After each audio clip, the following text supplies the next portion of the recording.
हम साधना करेंगे इस निर्देश के अनुसार। ये शरीर को सीधा रखकर अपना ध्यान काया के सम्मुख रखकर, यहाँ पे मैं भगवान ने कहा पालथी मारकर बैठना। अगर हम कुर्सी पर बैठ रहे हैं, हम पालथी नहीं बैठ पाते तो भी ठीक है। सांस लेते हुए सतीमान रहता है, सांस छोड़ते हुए सतीमान रहता है।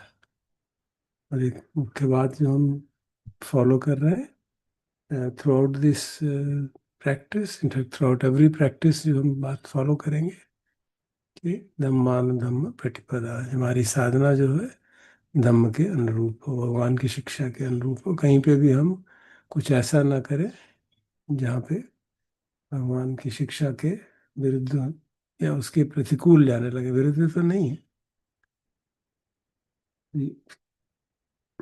जो चीज़ हम लोग को सीखनी है ये कि एक व्यापक सामान्य जागरूकता रखें हम, ना कि किसी एक अंग के प्रति केंद्रित जागरूकता। Not a focused awareness on any particular part, but a general awareness of the whole body. तो उससे क्या होगा कि सांस की आवागमन की जो नेचुरल प्रक्रिया है, ट्रूली नेचुरल प्रक्रिया है, वो हम अपने आप नोट कर पाएंगे। उसके लिए एक प्री कंडीशन यही है कि विनय लोके अभिज्ञा दो मनस्सम, हमारे चित्त में किसी भी अनुभव के प्रति किसी प्रकार की ना लिप्सा हो, कि ऐसा अनुभव हो जाए, ना हो कोई एप्रिहेंशन हो, कहीं ऐसा ना हो जाए, कहीं दर्द ना हो जाए, कहीं अच्छी अनुभूति हो। दोनों जो उम, रागात्मक और द्वेषात्मक विचार रहते हैं वो ना हो मन में।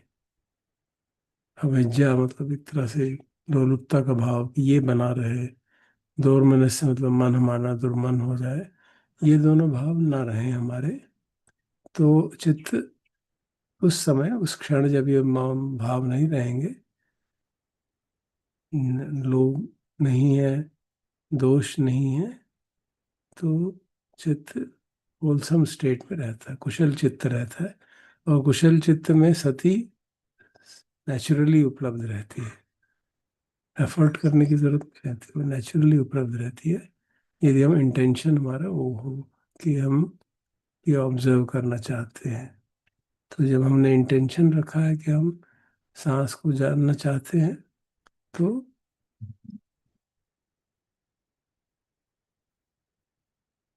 चित्त में कोई विकार ना हो उस क्षण के लिए। ये नहीं कि विकार सारे विकार क्षीण हो गए, टेम्परेरीली माइंड में कोई काम छंद नहीं है, व्यापाद नहीं है, कोई राग नहीं है, कोई द्वेष नहीं है, तो स्वतः ही एक नेचुरली अवेयरनेस बनी रहती है। तो उस तरह से हम प्रयास करेंगे ध्यान करने का। अभी भी शुरुआत वैसे ही करते हैं, सतो व अससती, सतो व अस्पसती। सांस लेते हुए सतीवान रहता है, सांस छोड़ते हुए सतीवान रहता है। थोड़ी देर वैसे शुरू करते हैं, फिर मैं पूछूंगा आप लोगों से कि किस किस को ये संभव हो पाया है कि वो एक जूम आउट, जिसे कल चर्चा हुई थी कि एक जनरल अवेयरनेस है, like a cowherd who is looking at his cows in a pasture. वो उदाहरण जो भगवान ने दिया था कल, उसका सूत्र का रेफरेंस आपने पूछा था, वो मध्यम निकाय का 19वां सूत्र है, द्वैध वितक का सूत्र।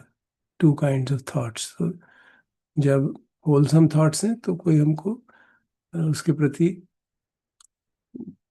केंद्रित अवेयरनेस, फोकस्ड अवेयरनेस की जरूरत नहीं है। ठीक है, generally aware, thoughts are wholesome, so we don't bother. But if the thoughts are unwholesome, then we have to bother and try to keep them away. So that's how this in that sutta Buddha describes it in that manner. यहाँ पे हम देख रहे हैं कि हमारा उद्देश्य यही है कि हम जनरल अवेयरनेस रखें, क्योंकि हमने चित्त को टेम्परेरीली राग द्वेष से दूर रखा है, तो ये पॉसिबल होना चाहिए। तो वही हम अभ्यास कर रहे हैं। तो after some time I request you all to raise the virtual hand, ताकि मुझे पता चल जाए कि हाँ, हम ये सब एक जनरल अवेयरनेस का अभ्यास कर पा रहे हैं बीच बीच में। तो लेट अस स्टार्ट। हम कमर, पीठ और गर्दन सीधी कर लेते हैं। स्ट्रेच दी स्पाइन ताकि वो सीधी हो जाए। आंखें चाहे तो बंद रखें या चाहे हल्की सी खोल के रखें, जैसे भी सुविधाजनक लगता हो।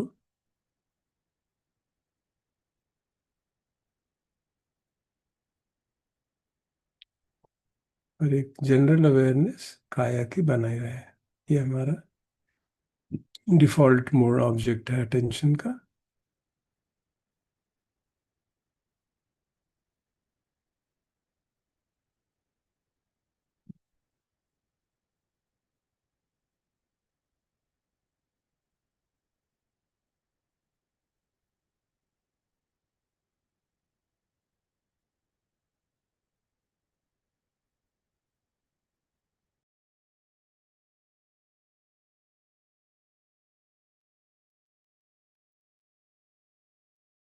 नमस्कार, नमस्कार।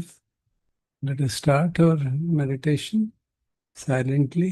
सब हमें चर्चा हो गई काफी, क्या करना है। हम्म, श- शांत मन करके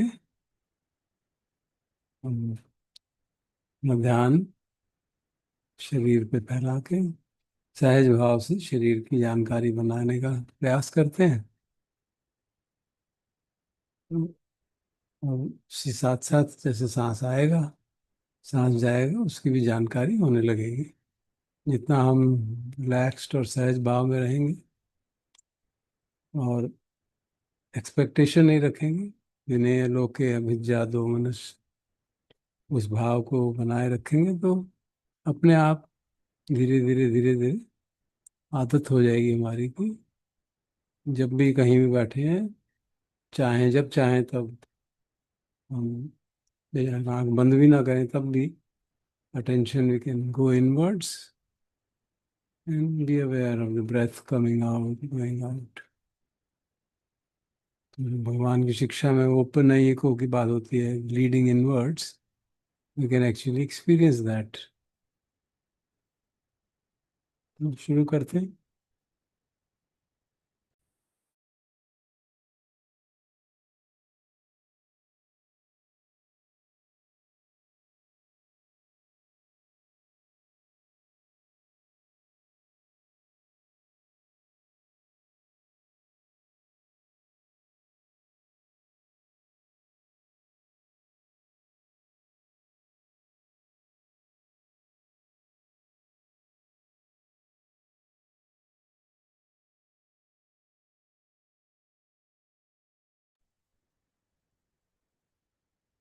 जैसा मैंने पिछले सत्र में भी ध्यान आकर्षित किया था, शरीर की अवेयरनेस जो है एक सहज रूप में हो जाती है।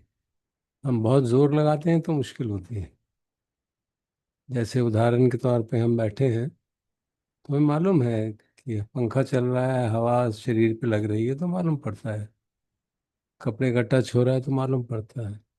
आंख बंद करके भी अगर मैं हाथ हिलाऊं तो मालूम पड़ता है, आंख बंद करके कौन सा हाथ हिलाया और हाथ में क्या हो रहा है।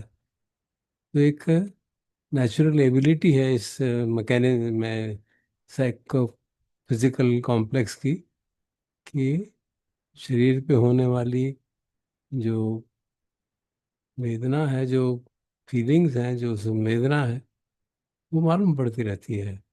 हल्की हल्की जो है जानकारी बनी रहती है, स्किन के ऊपर की जानकारी बनी रहती है। तो जब हम फोकस्ड अटेंशन करते हैं तो हमारा अटेंशन कई बार स्किन के अंदर चला जाता है। अभी हम जनरल अवेयरनेस से अटेंशन रखते हैं तो हमें अंदाज़ा हो जाता है कि हाँ ये शरीर है, यहाँ बैठा है। जैसे सुबह में चल रहा था तो चलते चलते मालूम पड़ता है कि हाँ, हम देख नहीं रहे लेकिन मालूम पड़ता है, हाथ हिल रहा है, टांग हिल रही है, पाँव हिल रही है, मैं चल रहा हूँ, मैं कुछ टेढ़ा हो रहा हूँ, मैं सीधा हो रहा हूँ। तो वो एक जनरल एबिलिटी हमारे में है। We have to be just cognizant of it, थोड़ा उसकी ओर ध्यान देने की आवश्यकता है। और जो बार बार जब इस तरह से करेंगे सहज भाव से, तो बैठ के ध्यान करते हुए भी वो मालूम पड़ने लगेगा और फिर सारा ध्यान हम सांस के ऊपर दे पाएंगे। जब सांस नहीं है तो शरीर के ऊपर ध्यान है, जब सांस है तो हम अटेंशन नेचुरली हमारे इंटेंशन के कारण सांस पे चला जाएगा, और सांस पे टिका रहेगा जब तक कि वो सांस आ रहा है जा रहा है। तो इस प्रकार से प्रयास करेंगे, अभ्यास करेंगे तो अवश्य सफलता मिल जाएगी।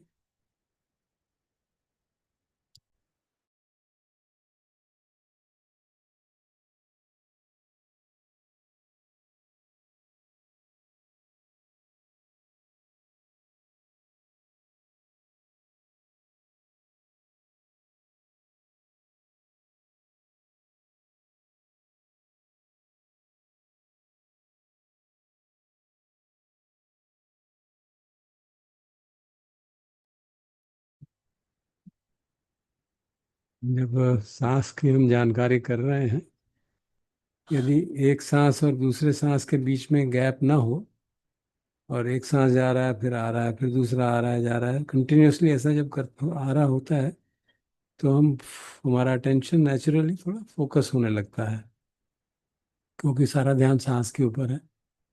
तो ऐसी परिस्थिति में पुराने अभ्यास के कारण जब फोकस अटेंशन होने लगता है, सारे शरीर पे भी संवेदनाएं महसूस होने लगती है, फिर वो सांस को जानना सहज नहीं हो तो मुश्किल हो जाती है। तो ऐसी स्थिति में एक तरीका बस आसान सा है, थोड़ी सी आँख खोल लें। थोड़ी सी आँख खोल लेंगे तो जो हमारा केंद्रित हुआ था ध्यान वो हल्का डिफ्यूज हो जाएगा, and then you can continue to observe the breath again. तो इस प्रकार से we focus and defocus as per the requirement. क्योंकि जितना अगर हम कंटिन्यूसली फोकस करेंगे तो सारे शरीर पे संवेदना महसूस होने लगेंगे, और वो अगर स्ट्रांग है तो फिर सांस की जानकारी करना बड़ा मुश्किल हो जाएगा, फिर वो जो ट्रैंक्विलिटी है वो कम हो जाती है। तो इस बात का ध्यान रखते हुए अगर ध्यान का साधना करेंगे तो और सहज हो जाएगा साधना।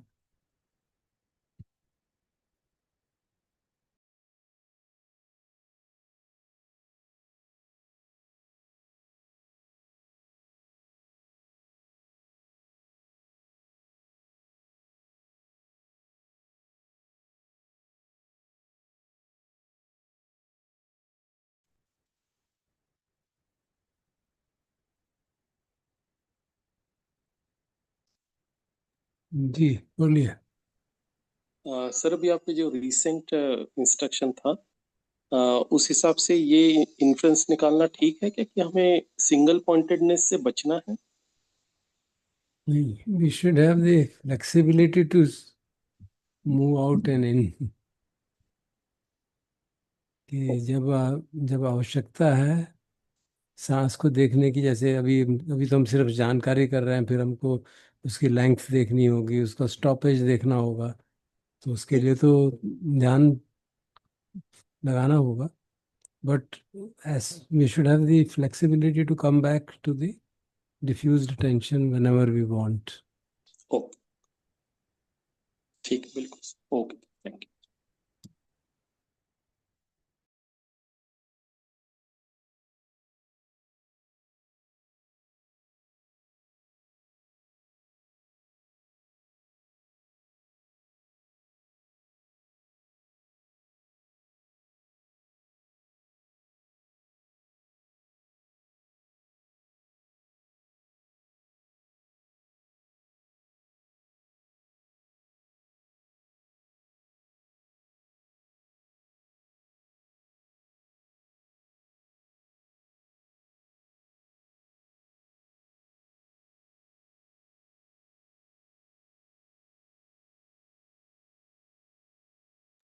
Our default mode should be broad based.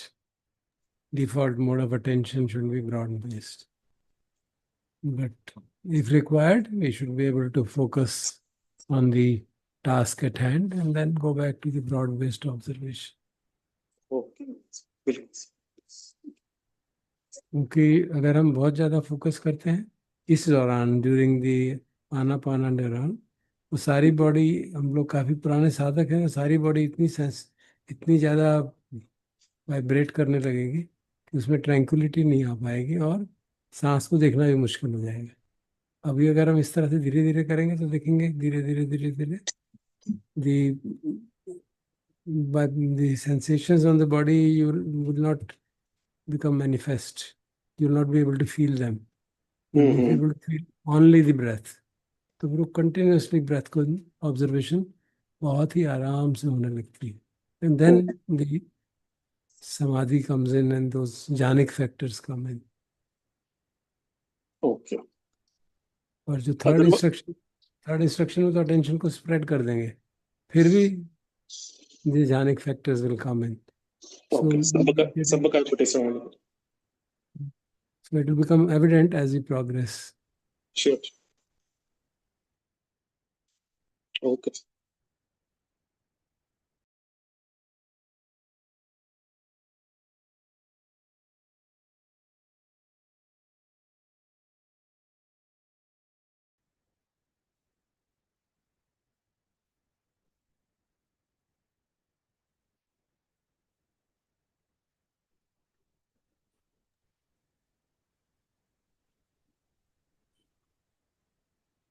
Ji, Surendra Prasad ji, want to say? Mr. Surendra Prasad ji जी। Prasad, ये zeroth instruction itself seems like development of the first jhana, because basically you are watching your breath and kind of trying to remain tied to that, and when the focus goes away, it's like vitak vichar, फिर से वापस आना उस पे, and your awareness is a generic awareness. So isn't that what you do in the first jhana, for the first developing the first jhana itself? The perception of jhana which we have of one pointedness, उसकी definition में थोड़ी difference है। लेकिन practice में तो यही करेंगे ना, क्या उसकी प्रैक्टिस तो इसी प्रकार करेंगे। जी हम कर रहे हैं practice, we are focusing, we are steadily going from zeroth instruction and the first, then second, third, fourth. We're just following the instructions of the Buddha as written down there on the text. तो उसमें कहा गया कि भाई सांस लेते हुए सजग रहिए और सांस छोड़ते हुए सजग रहिए, बस वो इतना ही कर रहे हैं हम ये अपना जो तरफ से थोड़ा सा जो एफर्ट कर रहे हैं कि उसमें जो दिक्कत हो रही है उसको सॉर्ट आउट करने के लिए कुछ थोड़ा वो कुशल उपाय लगा रहे हैं। Of course to that extent we are doing effort certainly, but सांस को जानकारी के लिए हम एफर्ट नहीं कर रहे, सांस की जानकारी नेचुरली अराइज हो रही है। हाँ वो तो तो ठीक है, वो तो ठीक है। That is the key thing is that. बाकी जो हम जो मैं भी कहता हूँ आपको, कभी आँख खोल लीजिए, कभी ये कर लीजिए, वो कर लीजिए, वो एक तरह से कुशल उपाय हैं ताकि हमारी साधना में ऑब्स्ट्रक्शंस कम हो सके, दैट्स ऑल। और धीरे धीरे वो सब छूट जाएंगे, हमें कुछ करने की जरूरत नहीं पड़ेगी। As we develop it for a long time, then it becomes so natural. You're just sitting and everything is happening. तो उसमें थोड़ा टाइम लगेगा।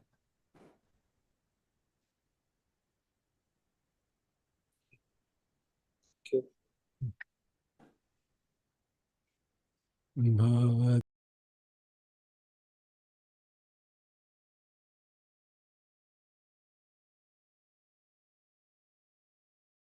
काइंडली अनम्यूट सर, आप म्यूट पर हैं सर। आप सबका स्वागत है। हम आनापान की साधना कर रहे हैं पिछले 2 दिन से। बड़े शुभ हमारे संकल्प हैं और भगवान के पुण्यों के प्रभाव से वो संकल्प पूर्ण हो, ऐसी शुभकामना हम सबके लिए। जयपरिता के चैंटिंग यूजुअली शुभ कर्म करते से शुरू किया जाता है।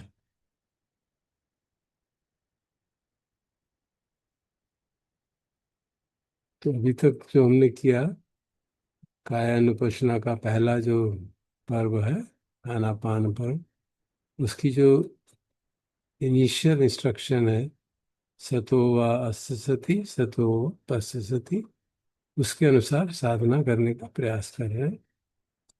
और जो मुख्य भेद हम अपने पुराने अभ्यास से कर रहे हैं वो ये कि हम सहज भाव से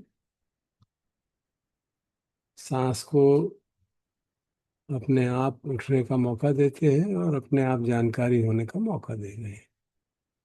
उसके लिए हमने क्या स्ट्रेटजी अडॉप्ट की कि हम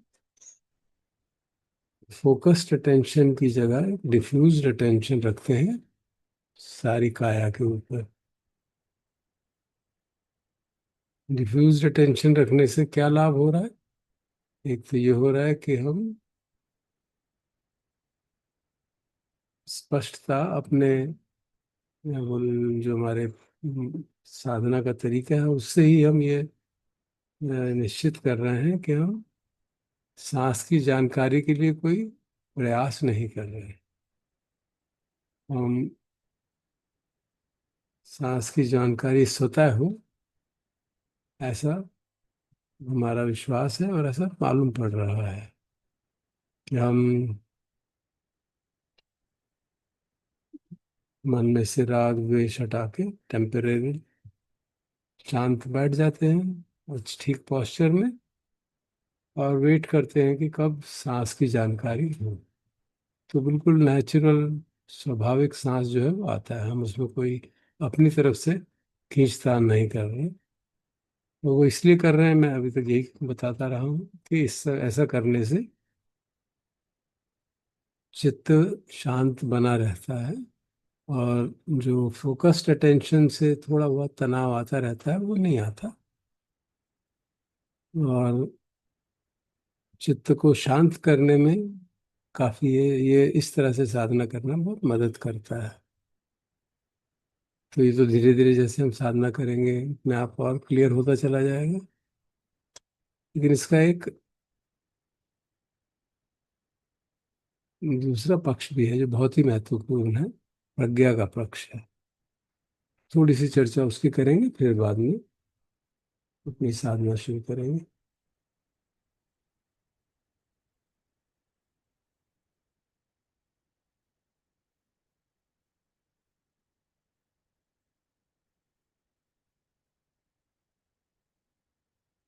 हमने इसका नाम दिया एक व्यापक सामान्य जागरूकता, और इसका जो रेफरेंस था मध्यम निकाय से 1970 द्वैध वितक का सूत्र, वहाँ पे वो दो तरह के विचारों को डिस्टिंग्विश करने के लिए कहा गया कि जो अनहोलसम विचार है उसके ऊपर तो मैं एक एक के ऊपर ध्यान रख के उसको हटाऊंगा। जो होलसम विचार हैं वो अच्छे हैं, उसमें कोई दिक्कत नहीं है, let them remain, I don't worry about them and I just remain mindful, generally mindful. वो वहाँ पे संदर्भ है। हमने जहाँ जनरल अनालियों की जो सुझाव है उसके अनुसार वो कहते हैं कि आप एक जनरल अवेयरनेस रखिए, जैसे कि एक ग्वाला अपनी गाय को जनरली अवेयरनेस है, देख रहा है कि वो है वहाँ पे, कहीं इधर उधर नहीं जा रहे, और अगर कोई हलचल ज़्यादा होती है तो उससे सजग हो जाता है। अदरवाइज ही इज नॉट, हर एक गाय के ऊपर नज़र नहीं रख रहा है स्पेसिफिकली, बहुत एक्यूटली। इसी तरह से हमने सारे शरीर पे अवेयरनेस बनाई, और जिसका उद्देश्य मैंने आपको समझाया, उद्देश्य ये था कि इससे चित्त हमारा शांत बना रहता है। लेकिन जो दूसरा उद्देश्य मैं आपके सम्मुख अभी संक्षेप में रखूँ कि हम इस अनुभव से क्या जान रहे हैं कि प्रतिक्षण सांस का आना और इसका जाना एक साथ घटित होता है। सांस की जानकारी और सांस का आना अलग अलग चीजें नहीं है। सांस का आवागमन हम समझते हैं प्रकृति के नियमों के अनुसार होगा, शरीर की कैसी परिस्थिति है, मन की कैसी परिस्थिति है, उसके हिसाब से सांस धीरे आएगा तेज आएगा, वो हमें सब मालूम है, ये सब होता ही रहता है। लेकिन यहाँ पे हम ये भी देख रहे हैं कि इसकी जानकारी स्वतः उत्पन्न होती है, क्योंकि हम कोई प्रयास नहीं कर रहे जानने का, हम तो चुपचाप बैठे हैं। हम अपनी तरफ से कोई प्रयास नहीं कर रहे कि मुझे सांस को जानना है, लेकिन फिर भी सांस जानकारी हो जाती है। तो इसको अगर हम ठीक से इस पे विवेचन करें तो सांस को जानने में मेरी कोई भूमिका नहीं है, कोई जानने वाला नहीं है। ये अपने आप जाना जा रहा है, ये हमारे अनुभव में आ रहा है, ये कोई कहने की बात नहीं है। हमारे अनुभव में आ रहा है कि सांस की जानकारी स्वतः ही हो रही है। और यही बात हर इंद्रिय और उसके विषय को जानने के बारे में सत्य है। आंख के सामने कोई रूप आ जाए तो आंख देख लेगी, अगर कंडीशंस हैं। अगर आपने आंख नहीं बंद नहीं की, रोशनी है तो वो दिख जाएगा। आपको कुछ देखने के लिए प्रयास नहीं करना पड़ता। अगर शब्द आ रहा है और आपके कान बंद नहीं है, खराब नहीं है, और वो मीडियम है शब्द और इसके बीच में, तो कान सुनेंगे। आप चाहें ना चाहें कान सुनेंगे, आप चाहें ना चाहें आंख के सामने कुछ आएगा तो आंख को देखेगी। वो एक ऑटोनोमस प्रोसेस है, ऑटोमेटिक प्रोसेस है। ये हमने मधु पंडिका सूत्र में पढ़ा भी था। जो लोग लंबे समय से जुड़े हैं उनको याद होगा। कोई बता सकता है मधु पंडिका सूत्र का जो की टीचिंग थी उसमें इस बारे में क्या थी? Does anybody remember the details? तीनों संगति फस्स। थोड़ा जोर से। सर वो तीनों संगति फस्स, तीनों। यस, तो उसके फर्स्ट पार्ट क्या है? सर ऑब्जेक्ट, सेंस बेस और उनका कांटेक्ट, उनका मतलब मिलना, कॉन्शियसनेस, उन तीनों का संगम जो है वो स्पर्श होता है। जो माननीय महाकच्चन ने जो टीचिंग दी है उसमें वो इस तरह से है। चक्षु से शुरू करते हैं, फिर बाकी सब इंद्रियों के ऊपर करते हैं। चक्षु से पटिच्च रूपे च उपज्जति चक्षु विज्ञानम। चक्षु और रूप के इंटरेक्शन से चक्षु विज्ञान जागता है। Presuming all other conditions are there. आँख ठीक है, लाइट है वहाँ पे, अंधेरा नहीं है। तो अगर चक्षु है और आँख है तो चक्षु विज्ञान जागेगा। अगर काया है और कुछ स्पर्शव्य हो रहा है तो काया विज्ञान जागेगा। काया विज्ञान का मतलब काया में क्या हो रहा है उसकी जानकारी, काया स्पर्श की जानकारी। चक्षु विज्ञान का मतलब देखना, श्रोत विज्ञान का मतलब सुनना, जिह्वा विज्ञान का मतलब रस का चखना। तो ये सब चीजें जो हैं जानकारी अपने आप हो रही है अगर वो कंडीशंस, प्रॉपर कंडीशंस हैं। अगर आवश्यक कारण हैं और परिस्थितियां हैं तो उस विषयों की जानकारी स्वतः उत्पन्न होती है। ये भगवान की कोर शिक्षा है। उसमें कोई जानने वाला नहीं है। ये जो भाव हमें रहता है कि मैं जान रहा हूँ, जिसके कारण मैं का भाव बनता है, आत्म भाव जागता है, वो इस अनुभव से डिनाई होता है कि हमारे अनुभव पे आ रहा है। तो जब हम चैंटिंग करते हैं, अपने मॉर्निंग चैंटिंग में विवेचन करते हैं, रूपं अनत्ता, वेदना अनत्ता, संज्ञा अनत्ता, संखारा अनत्ता, विज्ञानम अनत्ता। तो विज्ञान का अनात्म होना सबसे क्रुशियल चीज है, क्योंकि हमको बाकी चीजें समझ आ जाती हैं, लेकिन जानने वाला तो मैं ही हूँ, ये तो लगता ही है ना कि मैं जानने वाला तो मैं हूं ना, और कौन जान रहा है। तो ये जो हम साधना इस तरह से कर रहे हैं, हमारा वो कॉमन सेंसिकल परसेप्शन चैलेंज हो रहा है कि जानने वाला कोई नहीं है। वो जानने की प्रक्रिया एक जीवित शरीर में अपने आप होती है। इंद्रियों का विज्ञान अनात्म है, उसमें मैं जानने वाला नहीं है, कोई मैं नहीं हूँ। ये कंडीशनड फिनोमिना है। आंख है और ऑब्जेक्ट है तो देखना होता है, देखने वाला नहीं है कोई। कान है और शब्द है तो सुनना होता है, सुनने वाला कोई नहीं है। Of course structure is there which is, जिसमें कि बाकी कंडीशंस फुलफिल हैं। बाकी कंडीशंस मतलब the person is not sleeping and is alive, is not in coma. They are the conditions. मतलब जो अदर दूसरी फैकल्टीज हैं, मानसिकारा है, जीवित इंद्रिय, दे आर अवेलेबल। तो उस सब कंडीशंस के पूर्ण होने पर ये प्रोसेस स्वतः होती है, कोई जानने वाला नहीं है। तो एक बहुत भारी, एक बहुत महत्वपूर्ण अनुभव हो रहा है, जिसको हमको ध्यान में रखना चाहिए, जो हमारी प्रज्ञा बढ़ाने में मदद करता है। जैसे हमने शुरू में देखा, उद्देश्य इस सती पठान का मुक्ति का उद्देश्य है। न्यायनस्य अधिगमाय, ज्ञान की पराकाष्ठा। और ज्ञान की पराकाष्ठा है अनात्मबोध। जो विशिष्ट ज्ञान है उसकी पराकाष्ठा होती है अनात्मबोध। तो अभी तो इसमें इंद्रियों का विज्ञान, जो बहुत क्रुशियल चीज है, जानकारी करने वाला कोई नहीं है। ये अपने आप कंडीशन से हो रहा है, ये हमारे अनुभव में आ रहा है, ये कोई अब थ्योरी की बात नहीं रही। और अब हम दूसरी चीजों को और भी ध्यान दे सकते हैं कि मैं जैसे ही आँख खोलता हूँ, जानकारी हो जाती है। मैं चाहूँ कि मैं ना सुनूं, ऐसा होता नहीं, मेरे चाहने से कुछ नहीं होता है। आवाज होगी तो कान सुन लेंगे। शरीर में कोई स्पर्श होगा, किसी तरह का स्पर्शव्य पदार्थ का, तो मालूम पड़ जाएगा। चाहे वो हवा ही क्यों ना हो, हवा का छूना ही हो जाए, मालूम पड़ जाएगा, क्योंकि उसकी एक जीवंत शरीर की ये करेक्टरिस्टिक है कि इंद्रिय और इंद्रियों के विषय अगर आपस में इंटरेक्ट करने की परिस्थिति में हैं, तो इंद्रिय विज्ञान जागेगा।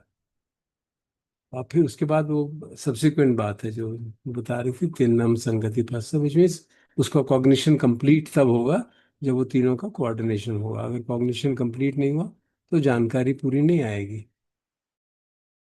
जैसे कोई चीज़ आंखों के सामने से बहुत तेजी से चली जाए, हम ट्रेन में बैठे हैं और सामने खंबे में कुछ, ट्रेन 120 किलोमीटर की गति से चल रही है, तो आपको लगे कुछ है, लेकिन आप उसको ठीक से कॉग्नाइज नहीं कर पाएंगे, क्योंकि कंडीशन जो तिन्नम संगति फसल नहीं हो पाया। तो वो अलग बात है। अभी तो हम इतना ही समझ रहे हैं कि जो जानकारी की बात है, इंद्रियों का विज्ञान जो है, वो अनात्म है, वो हमारे अनुभव पे आ रहा है। तो we should reflect on this also. इस बात को भी हमें विवेचन करना चाहिए, समझना चाहिए कि देखो, इस तरह साधना करने से ये बात बिल्कुल स्पष्ट हो गई कि मैं कोई एफर्ट नहीं कर रहा हूँ जानने का, और फिर भी जानकारी हो रही है। वो भी सांस जैसी चीज, ये बहुत सूक्ष्म है। रूप और शब्द और गंध के और रस के कंपैरिजन में सांस सूक्ष्म चीज है। उसकी भी जानकारी, काया पे स्पर्श की जानकारी अपने आप हो गई। तो ये साथ साथ जैसे जैसे हम साधना करते जाएंगे, हम विभिन्न स्तर पे देखेंगे किस तरह से हमारी प्रज्ञा बढ़ाने में मदद हो रही है। क्योंकि दोनों आयाम साथ चलेंगे। एक तो समत का ध्यान कि चित्त हमारा शांत हो, और दूसरा हमारी प्रज्ञा जागे। समाधि और प्रज्ञा साथ साथ जागते रहें तो हम प्रगति ज़्यादा अच्छी तरह से हो पाएगी। ये एक महत्वपूर्ण कारण है, ये भी इस तरह से साधना करने का, ये इसका लाभ है कि हमें बिल्कुल स्पष्ट ये बोध हो जाता है कि देखिए जानकारी अपने आप हो रही है। एक बार आँख को देखने में ऐसा भाव लगता है कि हाँ, मैं इंटरेस्टेड हूँ, देख रहा हूँ, कोई तो है देखने वाले। यहाँ पे ये बात आपको और क्लियर हो जाती है। तो मुझे लगता है कि अब 2 दिन हम इस तरह का अभ्यास कर चुके हैं, सामान्य जागरूकता का। तो थोड़ा सा नैक तो आ ही गया है, कल भी ये फीडबैक से लगा था, आज भी लगता है ऐसा। तो हम उससे अगली इंस्ट्रक्शन पे काम करना शुरू करेंगे, तो उसमें भी यही होगा। तो धीरे धीरे ये सामान्य जागरूकता का अभ्यास और पुष्ट हो जाएगा। तो जो पहली और दूसरी इंस्ट्रक्शन है भगवान की, दिगंग वास्य संतो दिगंग सामी की पजानाति, दिगंग वापस्य संतो दिगंग सामी की पजानाति। लंबा सांस जब लेता है तो वो जानता है लंबा सांस ले रहा हूँ, जब लंबा सांस छोड़ता है तो जानता है लंबा सांस छोड़ा जा रहा है या छोड़ता हूँ। तो फिर अगली इंस्ट्रक्शन है रसंग वा संतो रसंग सामी विपजानाति, रसंग वापस संतो रसंग पश्चामी पया। तो जब छोटा सांस ले रहा हूँ तो जानता हूँ छोटा सांस ले रहा हूँ, और छोटा सांस छोड़ रहा हूँ तो जानता हूँ छोटा सांस छोड़ रहा हूँ। तो अब इन दोनों को, क्योंकि सांस हमारा लंबा होगा कि छोटा, है हमारे बस का नहीं है। और एक ही सांस में हो सकता है अंदर जाने वाला सांस लंबा हो और बाहर आने वाला छोटा हो, या रिवर्स भी हो सकता है। It depends on causes and condition, तो इज नो गारंटी कि ऐसा ही होगा। तो इसलिए इन दोनों इंस्ट्रक्शंस के साथ साथ काम करेंगे। तो सांस की लंबाई हमें कैसे मालूम पड़ेगी? सांस लंबा है कि छोटा है कैसे मालूम पड़ेगा? हम्म? जिन लोगों ने पहले अटेंड किया हुआ है, दे लाइक टू रिप्लाई। कैसे मालूम पड़ेगा कि सांस लंबा है कि छोटा है? सर उसके लिए टाइम क्या क्या डालते हैं? क्या एडिशनल इंफॉर्मेशन हमें चाहिए होगी? टाइम टाइम कितना, जिसमें ज्यादा टाइम लग रहा है वो या लंबा। Time, but time for what? कहाँ से कहाँ तक टाइम नापेंगे? शुरू कब हुआ और कब खत्म हुआ, और फिर से जब खत्म खत्म हुआ वहां से नेक्स्ट शुरू हो के फिर खत्म वी हुआ। Have to know the beginning and end. And तो इसका मतलब जब सांस शुरू हो रहा है उससे पहले सांस रुका हुआ था।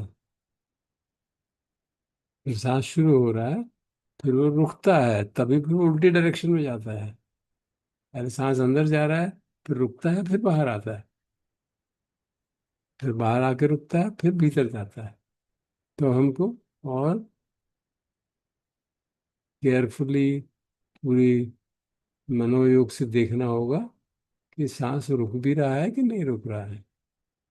हो सकता है शुरू में ना मालूम पड़े, तो क्योंकि रुकने का समय हो सकता है बहुत कम हो, तो मालूम ही नहीं पड़ता, सांस अंदर गया और तो ऐसे लगता है तुरंत बाहर आ गया। वो भी होता है, काफी समय तक ऐसा ही चलेगा।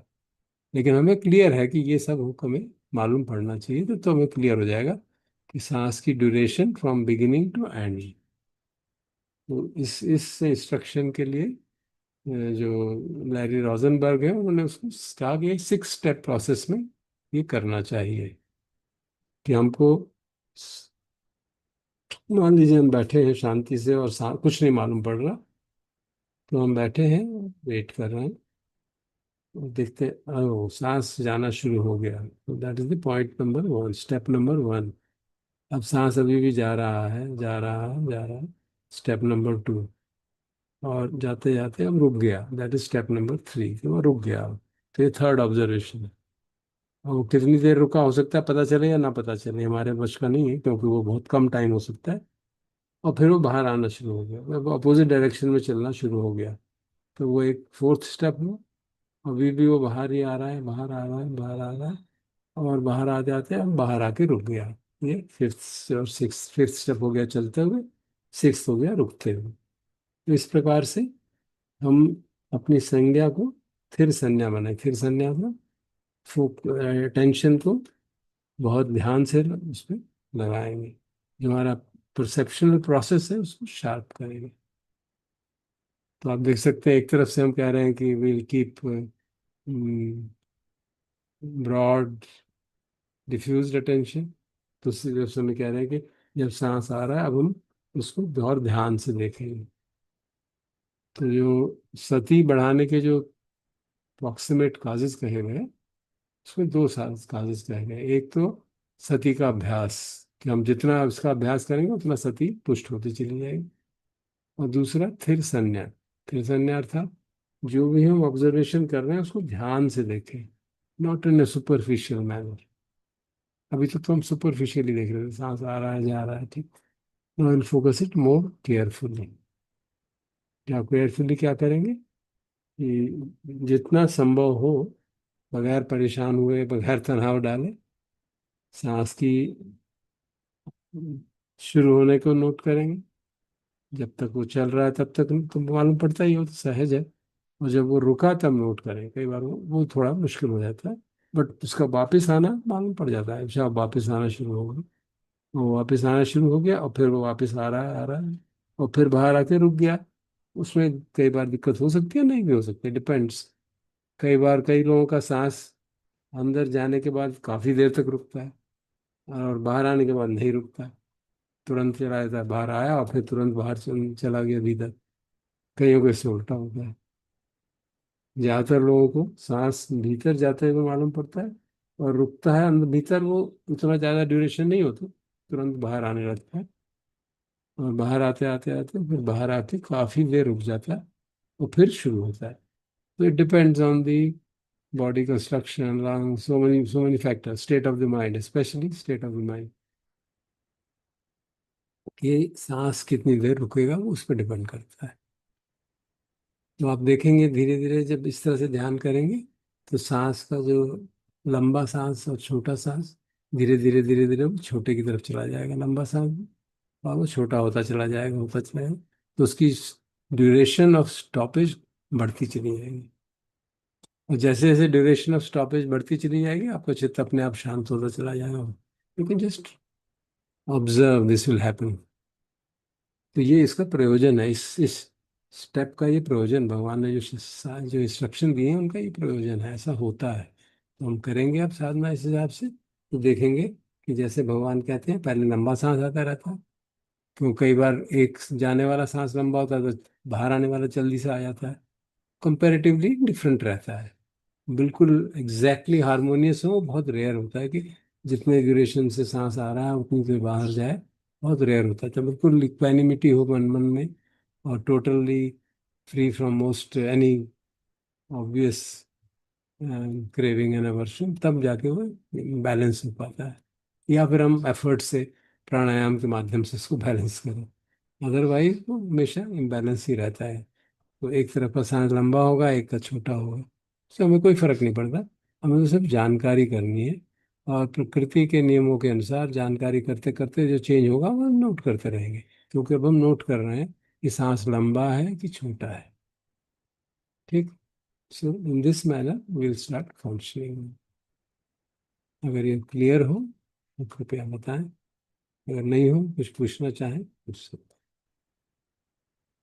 या जो मैंने पहले कहा अनात्म के बारे में, उसके बारे में कोई डाउट हो यू कैन आस्क मी, ताकि हम साथ साथ अपनी प्रज्ञा को भी बढ़ाए रहें, क्योंकि मुक्ति प्रज्ञा से ही मिलने वाली है। तो जितनी हमारी अनित्य, दुख, अनात्म बोध खास तौर पर पुष्ट होगा, उतना उतना इस संसार के चक्र से और बंधन से हम छूटते चले जाएंगे।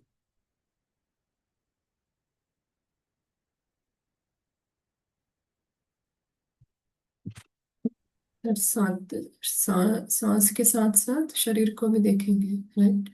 जैसे 2 दिन से कर रहे थे। जी, जब सांस रुका हुआ है तो शरीर को देखें। जब हमारी सांस नहीं मालूम, रुका हुआ है मालूम ही नहीं पड़ रहा है ना, ऐसा भी होगा बीच में, तो शरीर को जानना है। और शरीर को जानते जानते जब हलन चलन शुरू होगी तो सांस की ओर ध्यान दो, अपने आप चला जाएगा ध्यान, सांस की जानकारी होने लगेगी। और जब तक सांस की जानकारी हो रही है तब तक ठीक है। जब सांस की जानकारी बंद हो गई तो हमारी अभ्यास है तो शरीर पर आ जाएगा।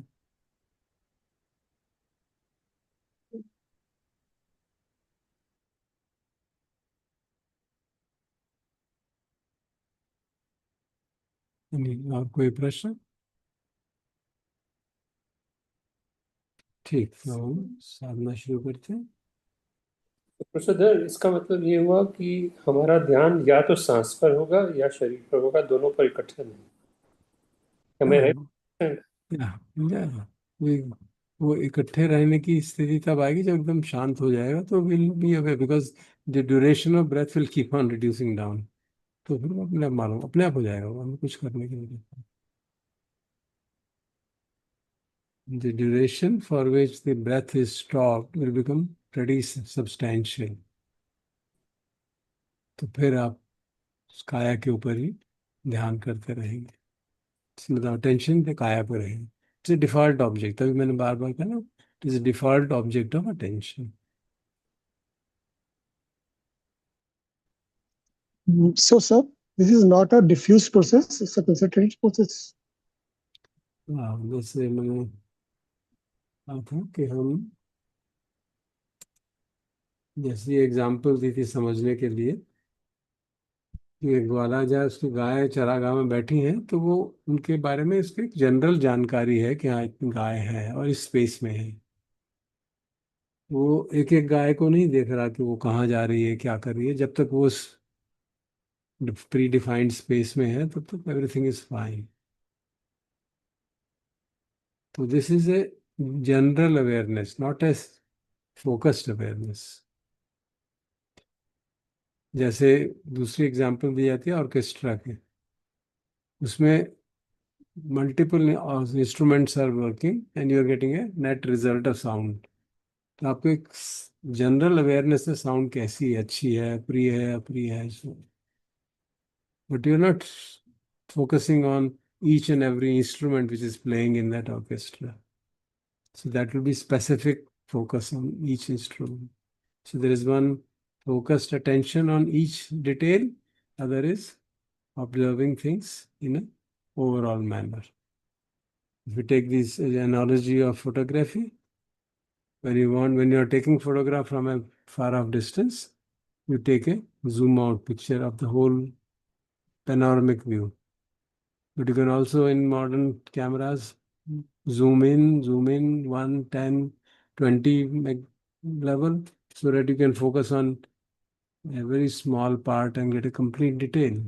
From a far off distance, you can focus on the building and know what is going on what is happening at the window and who is standing at the window. Now then you have a picture of that window and the person standing here. You don't have a picture of the whole thing. So zoom out is when you have a broad picture. व्यापक सामान्य जागरूकता, broad general awareness. दूसरा है केंद्रित जागरूकता, केंद्रित means focused awareness of A small thing. So these are the two modes of practice. We want to practice according to this broad way of zooming out, as we call it, zoom out practicing, so that we are aware of the whole body all the time, and whatever happens inside it, that we become also aware. We become aware of the body, we become aware of the breath. When you practice sufficiently long, you are aware of the breath as well as the body simultaneously. But that'll take some time for it to manifest. In fact, in the further instructions, we are asked to do that. So at the moment, since we are going step by step, we work in this manner.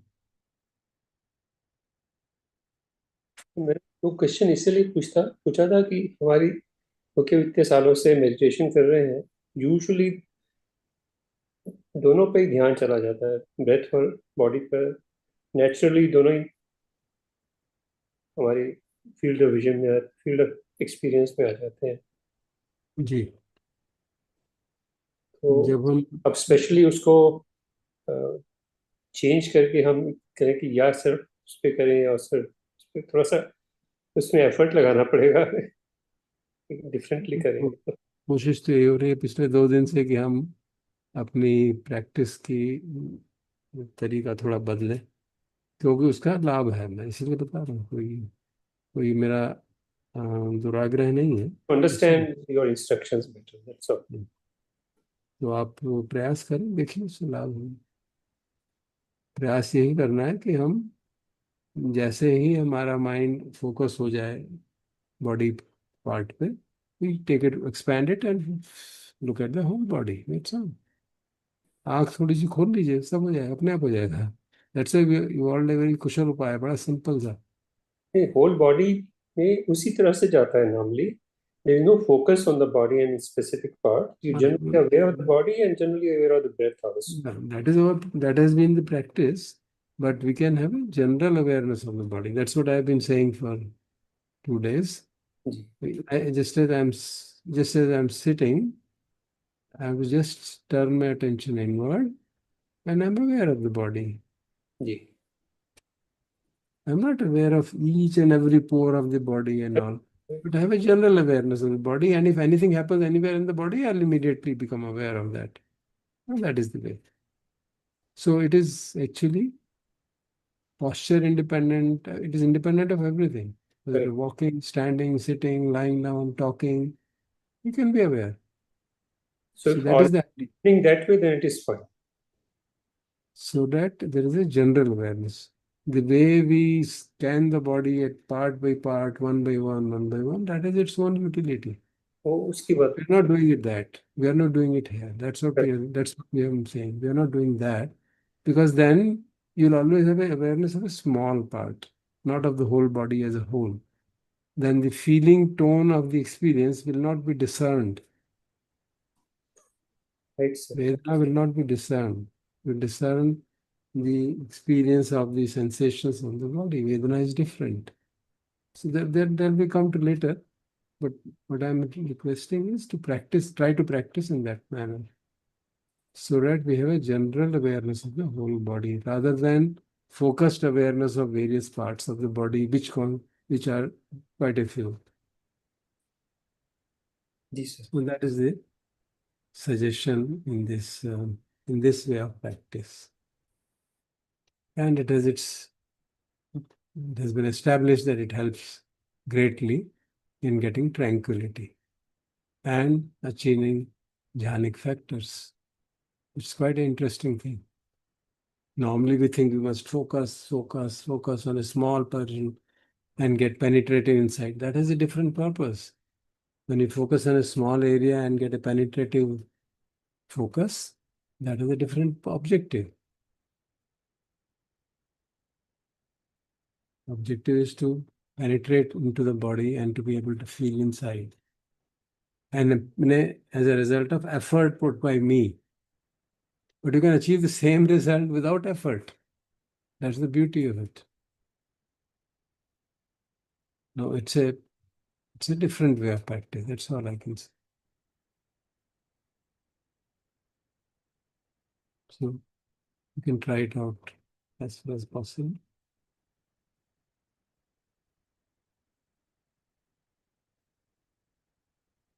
Or anybody else have any question?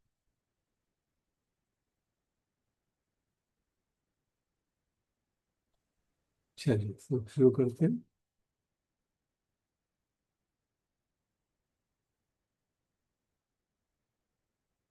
Basic rule पहली है भाई, लंबा सांस ले रहे हैं या छोड़ रहे हैं.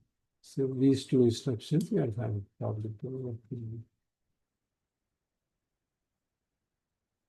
और अगले कुछ दिन हम इन दो इंस्ट्रक्शंस पे काम करेंगे.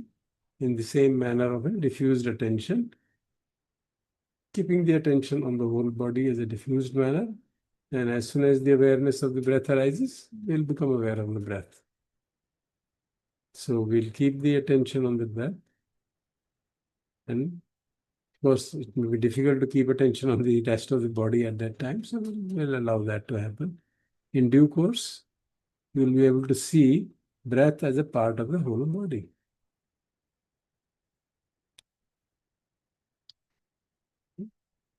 So let's try it out. It's a matter of practice, and अपने आप अनुभव में मालूम पड़ जाएगा कि कैसे सामना करेंगे.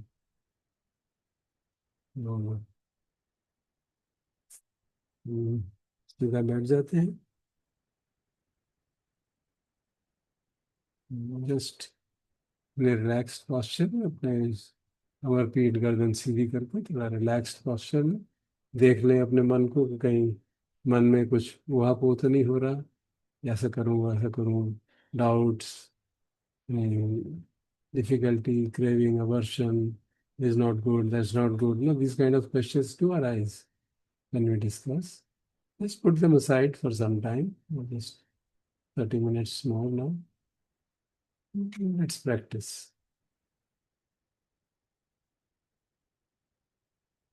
Which means we've adopted the right posture and we try to be aware of the whole body.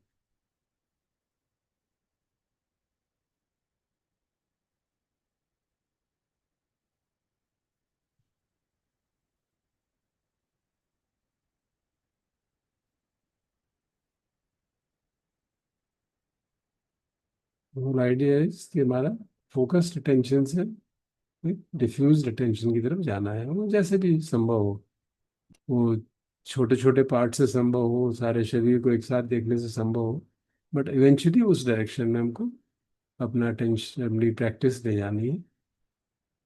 तो फिर ये जो हम विधि सीख रहे हैं उसका लाभ मालूम पड़ने लगे.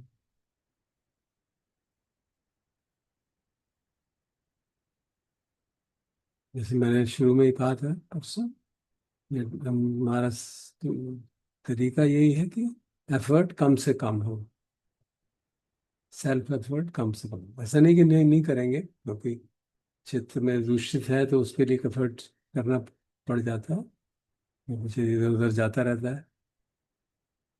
कोशिश यही रहेगी कि भगवान की शिक्षा के अनुरूप धम्मानुधम्म पटिपदा साधनति।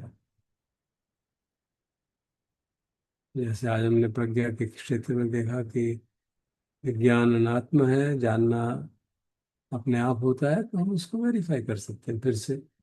हाँ, सचमुच में जानना अपने आप होता है।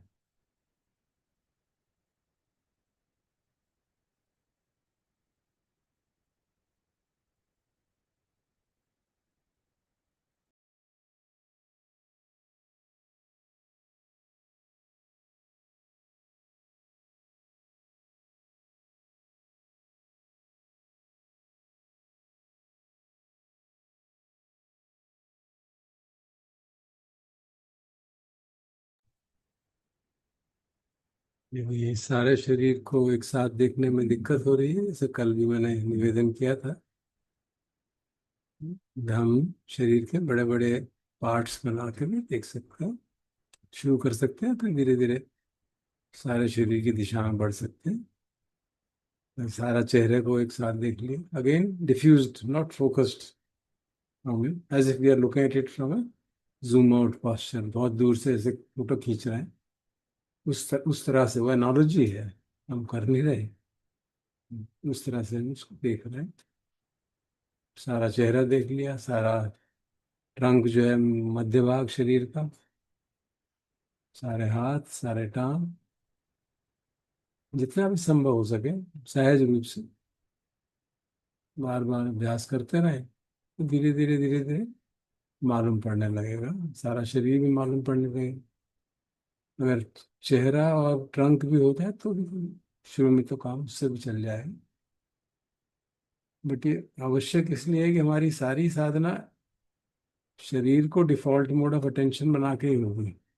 सारी जो अनुपश्नाएं हैं हम उसी आधार से करेंगे कि शरीर की एक जनरल अवेयरनेस हमारी बनी हुई है, और उसी आधार पे वेदनानुपश्ना, चित्तानुपश्ना, धम्मानुपश्ना साथ साथ करेंगे। डिफॉल्ट मोड ऑफ अटेंशन हमेशा यही रहेगा, इसलिए इसका अभ्यास करना बड़ा लाभदायक है।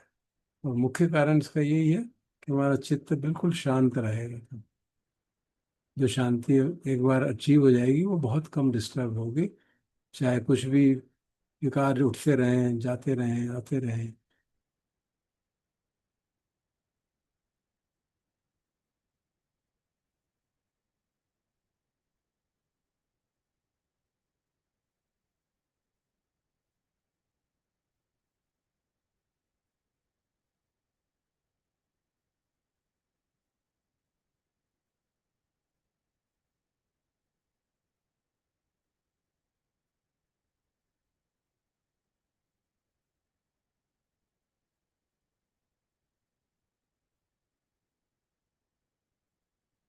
जब इस तरह से 6 स्टेप्स को नोट कर पाते हैं तो स्वतः ही मालूम पड़ जाएगा सांस लंबा है कि छोटा है, किसकी ड्यूरेशन कितनी है, वो अपने आप रजिस्टर हो जाती है। तो उसके लिए कोई प्रयास करने की जरूरत नहीं।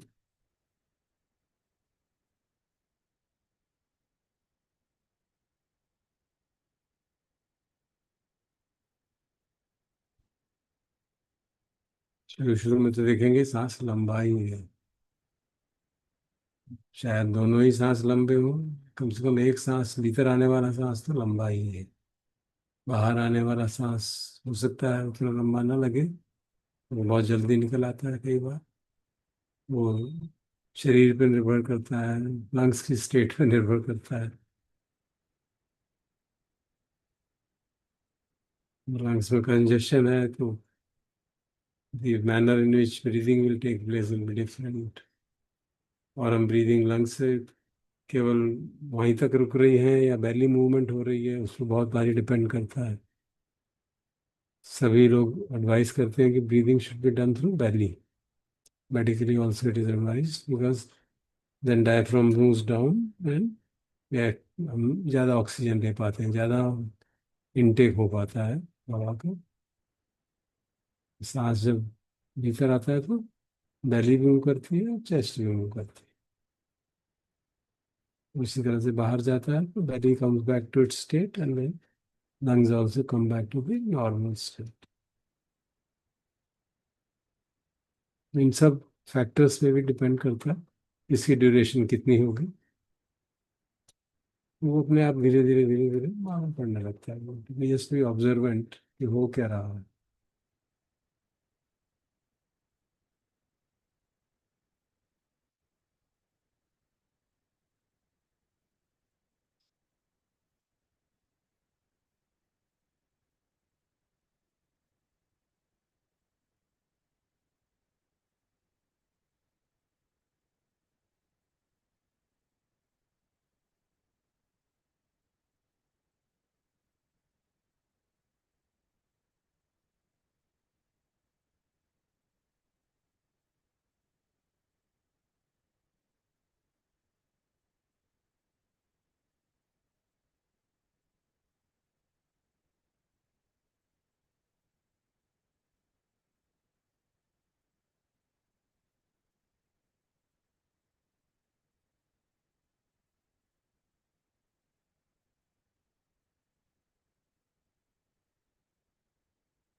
और ऐसा भी नहीं है कि हम जूम आउट की पोजीशन में देख रहे हैं तो निरंतर वैसा ही कर पाएंगे।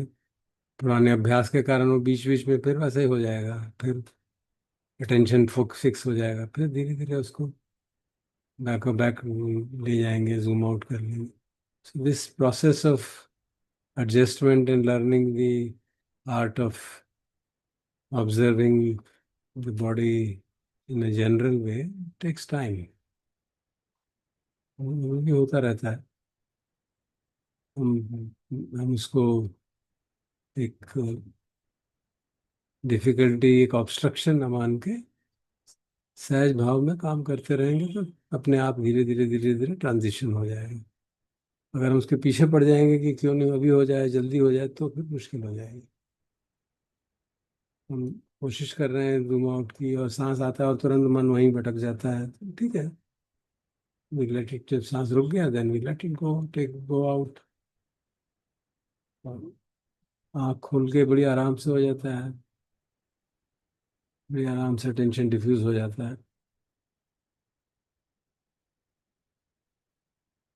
बॉडी की बाउंड्रीज डिफाइन करने में दिक्कत हो रही हो तो you can go to top of head, the hands, extremities of the hands, extremities of the feet, and then you know this is the body। Uddhang padatala adoke samatthaga tacha paryantam, this is the body।